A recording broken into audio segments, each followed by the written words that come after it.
Picture the iconic conveyor belt at Kramer's Candy Kitchen, with Lucy and Ethel desperately stuffing chocolate into their mouths, blouses, and hats. It is widely considered one of the funniest moments in television history, but the reality behind the scenes of this classic sitcom was far less sweet. Behind the pristine, black and white laughs lies a history of intense casting disputes, physical violence on set, network censorship battles, corporate sponsorship manipulation, and the secret feuds that nearly tore the show apart. Welcome to Sitcom Secrets, where every rewatch reveals something new. Let's get into it. Fact 10. The Moritz casting swap. You probably picture Fred and Ethel Moritz as the perfect, irreplaceable foils to Lucy and Ricky, but the roles were actually written for two entirely different actors.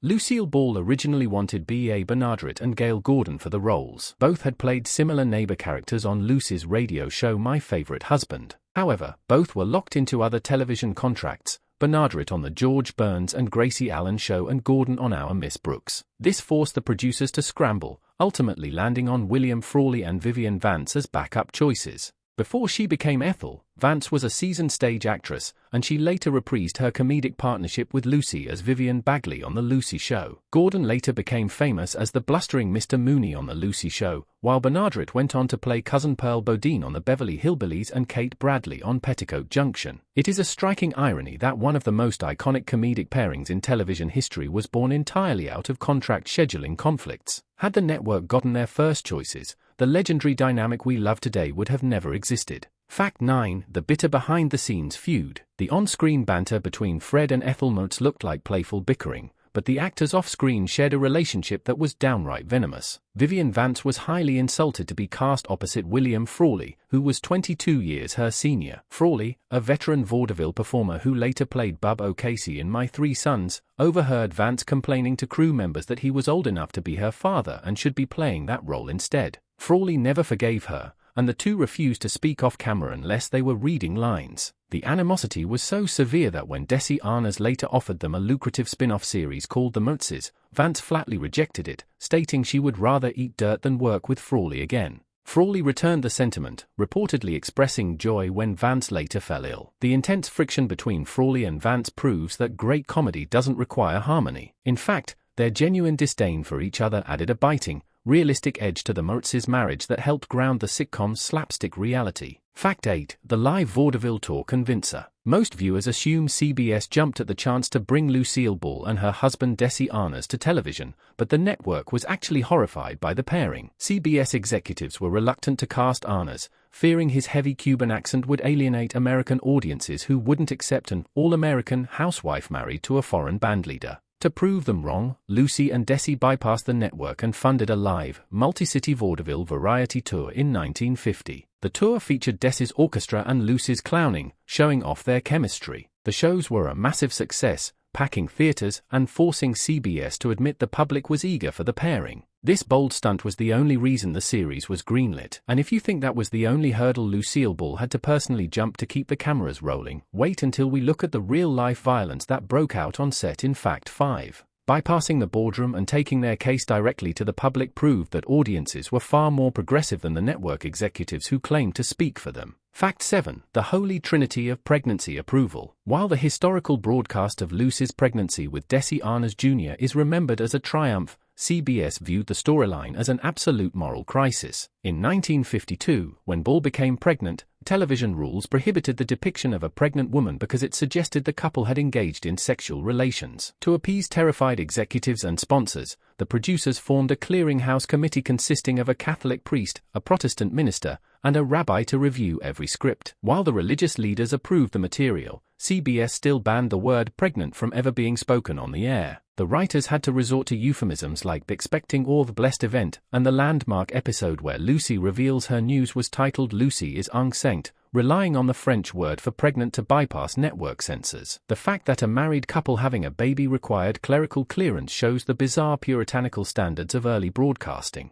Banning the word pregnant did nothing to stop the episode from drawing over 44 million viewers, proving the public was ready to embrace real life. Fact 6. The pay cut negatives gamble. The business structure that made Lucille Ball and Desi Arnaz wealthy was initially viewed by CBS as a foolish, money-losing demand. In 1951, CBS wanted to broadcast live from New York, captured on cheap kinescopes for the West Coast. Lucy and Desi insisted on living in Los Angeles and shooting on high-quality 35mm film in front of a live audience, a setup co-designed by cinematographer Carl Freund, who had shot the masterpiece Metropolis. Because 35mm film was expensive, Desilu agreed to take a weekly salary cut of $1,000 in exchange for 100% ownership of the physical film negatives. CBS agreed, believing old episodes were worthless. Desilu's gamble paid off, essentially inventing television syndication and reruns. In 1957, they sold the rights to the first 180 episodes back to CBS for millions, funding their purchase of RKO Pictures, the very studio that had once dropped Ball from her contract. By betting on the longevity of their work, Lucy and Desi turned a short-term salary sacrifice into a media empire that changed Hollywood's economy forever. Hey, if you're enjoying these sitcom secrets, take a quick second to hit that like button and let us know in the comments your favorite classic television series. Now back to the list. Fact 5. The Chocolate Factory Face Slap. The legendary Chocolate Factory scene in Job Switching is celebrated as a peak of physical comedy, but one of its funniest gags was actually an act of real-life retaliation. To bring realism to the conveyor belt scene, Lucille Ball hired Amanda Milligan, a professional candy dipper from a local See's candy shop. Milligan, who had never acted, was extremely nervous and kept pulling her punches during rehearsals. To force a reaction, Ball decided to surprise Milligan during live filming by slapping her first. Shocked and stung, Milligan retaliated by striking Ball across the face with a chocolate-covered hand far harder than practiced, nearly breaking Ball's nose. Ball kept the camera rolling, recognizing that the shock on her face was comedic gold. While this physical clash was immortalized on film, another member of Lucy's family was secretly captured in the audio track of almost every scene, something we'll dive into at Fact 3. It is amusing that one of television's most famous laughs came from a non-actor who was genuinely annoyed. This raw, unpolished moment captured the spontaneous energy that defined the show's best work. Fact 4. The grape-stomping vat brawl myth. Many fans believe the wild grape vat fight in Lucy's Italian movie was a real-life brawl triggered by a language barrier, but this story was actually a carefully crafted piece of publicity lore. For decades, Lucille Ball recounted a dramatic tale on talk shows, claiming that the woman she fought in the grape vat, Teresa Tirelli, spoke no English and didn't realize the fight was supposed to be a simulated gag. Ball claimed Tirelli grew genuinely angry, physically holding Ball's head under the grape juice and nearly drowning her. However, show records and production historians have debunked this story. Tirelli was actually a bilingual, professional SAG actress and opera singer who later went on to play the landlord's mother in The Godfather Part 2. The scene was meticulously choreographed beforehand, and the near-death brawl the narrative was an embellishment Ball used to heighten the show's status. This myth-making highlights Lucille Ball's brilliance as a self-promoter who understood a dramatic behind-the-scenes story was as valuable as the scene itself.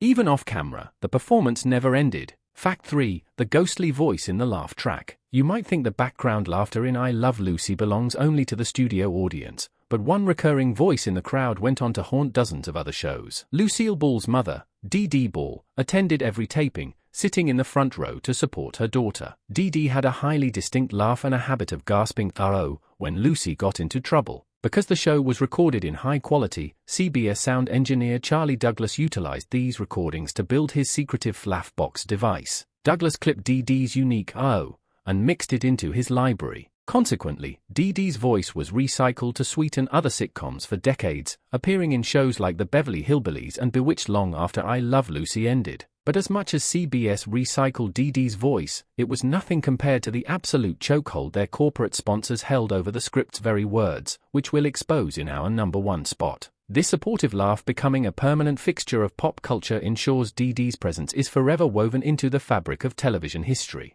Fact 2. The stressful silence of Harpo Marx. The mirror routine between Lucy and Harpo Marx is a masterclass in silent coordination, but behind the scenes, the shoot was an exhausting nightmare for the show's star. The classic routine was a direct homage to the mirror scene from the 1933 Marx Brothers film Duck Soup. However, Harpo Marx, who was suffering from health issues, struggled to adapt to the rigorous demands of television. Lucille Ball was a notorious perfectionist who demanded days of exact, repetitive rehearsal, whereas Harpo was a creature of vaudeville who relied on improvisation and rarely performed a physical gag the same way twice. This clash of styles drove Lucy to near madness as she struggled to match Harpo's unpredictable movements. During the final filming, Lucy actually made a continuity error, raising her right hand while Harpo raised his right hand, which broke the mirror illusion. Because they couldn't afford a retake, the mistake was left in the final broadcast. Despite the immense stress and the technical error, the scene remains a beautiful tribute to physical comedy. It shows that even the most calculated perfectionism must occasionally bend to the wild, unpredictable genius of classic vaudeville.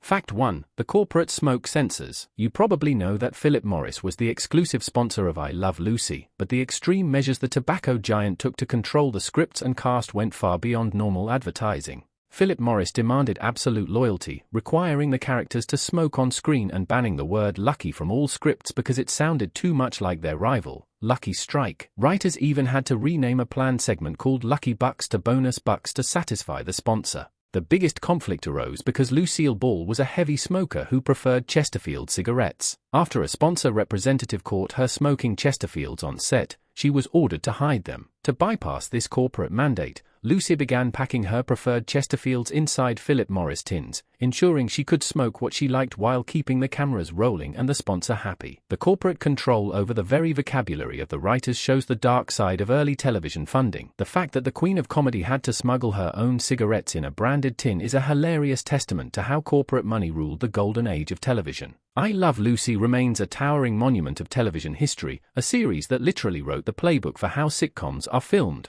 produced, and syndicated. Decades after the final episode aired, the brilliance of Lucille Ball and Desi Arnaz continues to influence every comedy that hits our screens. Their ability to turn behind-the-scenes chaos into timeless laughter is the true secret of their enduring legacy.